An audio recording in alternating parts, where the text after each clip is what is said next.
Baik, untuk waktu analisis permasalahannya sisa 18 menit lagi ya.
Baik, ini ada tambahan atau tanggapan dari Dina tadi kan terkait info stringer laktat ya.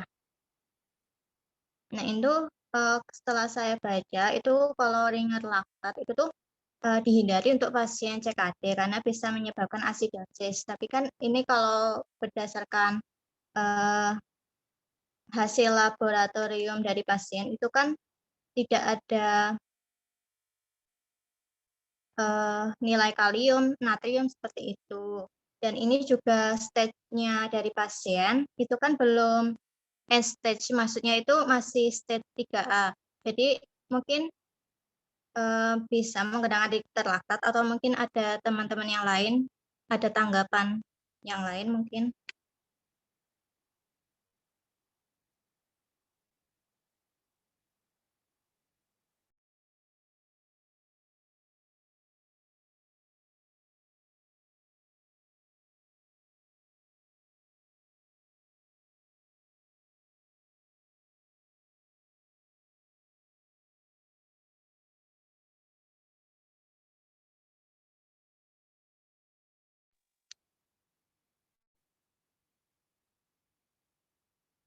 Untuk waktunya masih ada 12 menit. Masih ada 12 menit lagi.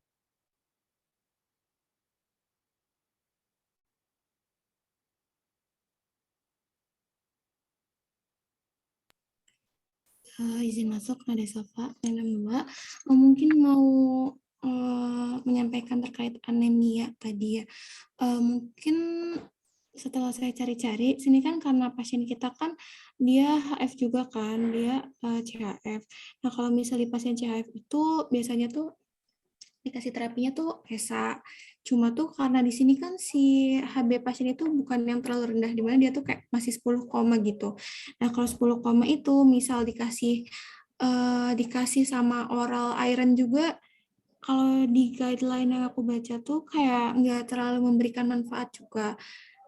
Nah, mungkin masih bisa diterapi pakai non-var, dan juga di jurnal lain saya juga nemu kalau misal pasien anemia yang dia juga ada CKD, kan pasien kita juga kan CKD juga kalau berdasarkan dari GFR-nya. Nah, kalau misal HB-nya itu masih masih nilainya 10 itu masih bisa diterima gitu. Mungkin kalau dari saya sementara itu buat anemianya.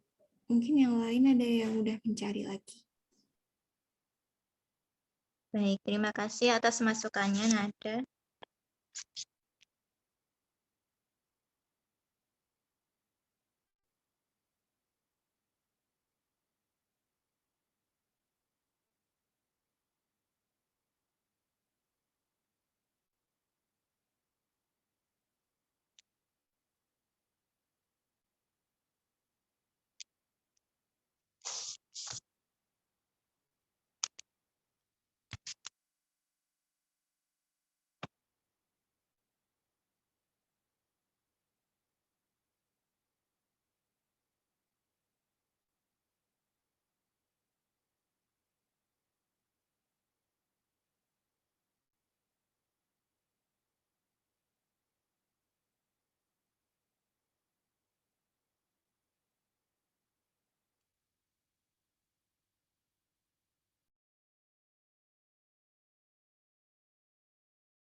Baik, karena ini waktunya itu masih ada 8 menit.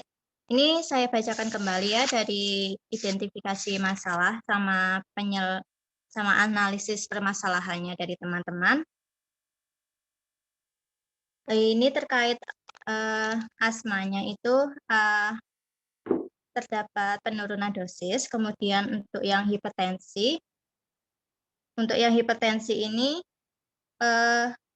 untuk pemakaian kandesatan apakah tetap dilanjutkan atau tidak, kemudian apakah ada perlu tambahan diuretik, ini masih tanda tanya. Jadi bagaimana teman-teman untuk terapi hipertensinya ini, apakah ada DRP atau tidak.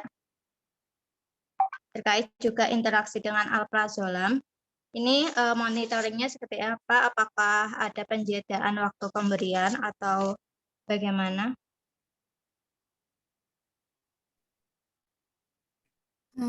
Nada Safa nih 62 izin masuk. Mungkin sementara untuk yang hipertensinya tetap kita pakai kandesatan dulu karena masih belum menemukan bukti yang lebih pasti lagi.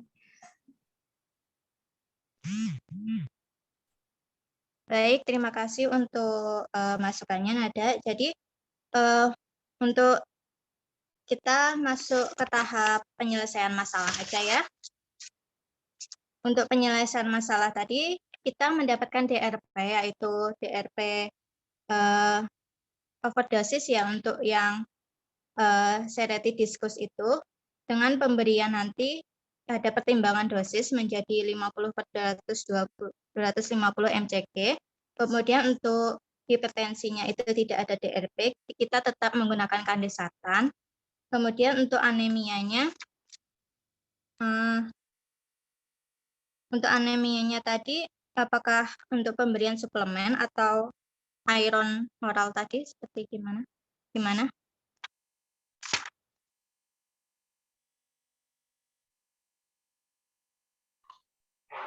Mungkin yang anemia Yuliana Rumari 061 mungkin dari yang udah dibilang Nada tadi, mungkin kalau anemia karena cuma 10 aja kan 10 kan tidak terlalu rendah, jadi mungkin bisa dikasih terapi non farmakologinya aja. Soalnya kalau kasih yang iron itu tidak terlalu untuk mengatasi, jadi mungkin bisa kasih terapi non farmakologinya aja. Baik, terima kasih untuk masukannya Yuliana. Jadi ini DRP-nya hanya satu saja ya untuk asma ini. Bagaimana teman-teman?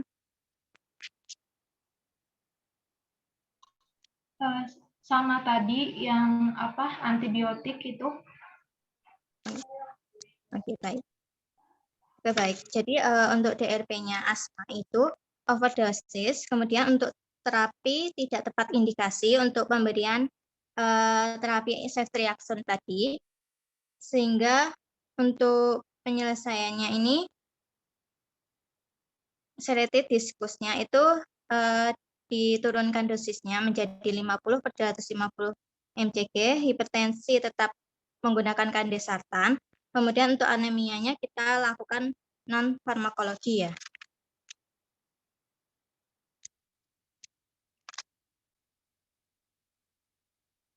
Bagaimana teman-teman, apakah sudah setuju?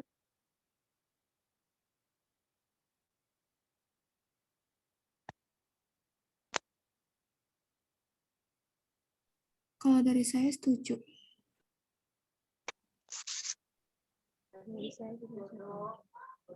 Dari saya juga setuju seperti itu. Sementara itu dulu. Baik. Baik, kita akhiri saja ya diskusinya karena sudah ada penyelesaian masalahnya, juga semua sudah setuju. Karena waktunya juga sudah habis, saya tutup diskusi hari ini untuk CPL 4 dengan kasus sistem pernapasan dan pencernaan. Wassalamualaikum warahmatullahi wabarakatuh. Waalaikumsalam, terima kasih.